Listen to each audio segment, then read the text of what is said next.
நாம் எந்த இடத்தில் வைத்திருக்கிறோம் என்பதுதான் மிகவும் முக்கியமான ஒன்றாக இருக்கிறது. Praise the Lord. அன்பான சகோதர சகோதரிகளே, உங்கள் யாவருக்கும் இயேசு கிறிஸ்துவின் ஈடு இணையற்ற நாமத்தில் வாழ்த்துக்கள். இந்த ஆலோசனை நேரத்தில் மற்றொரு ஆலோசனையின் மூலமாக உங்களை சந்திக்க தேவன் தந்த நல்ல வாய்ப்பிற்காக தேவாதி தேவனை துதிக்கிறேன். இந்த நாளின் ஆலோசனை பகுதியை பார்க்கலாம். ஒரு மகன் தன்னுடைய அப்பாவிடம் சென்று, அப்பா, தேவன் எவ்வளவு பெரியவர் என்று கேட்டான். உடனே அவர் மேலே வானத்தை பார்க்கும்போது அங்கே ஒரு விமானம் பறந்து கொண்டிருந்தது. அதோ தெரிகின்றதல்லவா அந்த விமானம் அளவு பெரியவர் என்று சொன்னார். உடனே மகனும் பார்த்துவிட்டு, அப்பா, என்னுடைய கண்களுக்கு மிகவும் சிறிதாக தெரிகிறது என்று சொன்னான். மறுநாள் அப்பா மகனை ஏர்போர்ட்டிற்கு அழைத்து சென்றார். அங்கே பக்கத்தில் ஒரு விமானத்தை காட்டி கொடுத்தார். உடனே மகன் சொன்னான், ஆமா, நம்முடைய ஏசப்பா மிகவும் பெரியவர் என்று சொன்னார்.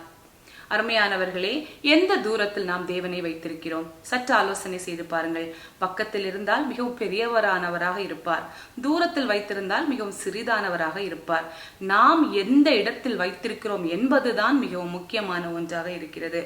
நம்முடைய வேத புத்தகத்தில் யோவான் 15ஆம் அதிகாரம் 4வது வசனத்தில், என்னில் நிலைத்திருங்கள், நானும் உங்களில் நிலைத்திருப்பேன். நாம் அவரை பக்கத்தில் வைத்துக் கொள்ளுவோம். அவர் பெரியவனாக இருப்பார், அவர் நம்மில் நிலைத்திருப்பார். மீண்டும் அடுத்த வாரம் வேறொரு ஆலோசனையோடு உங்களை நான் சந்திக்க இருக்கிறேன். தேவன் தாமே நாம் அனைவரையும் ஆசீர்வதித்து வழி நடத்துவாராக. ஆமேன்.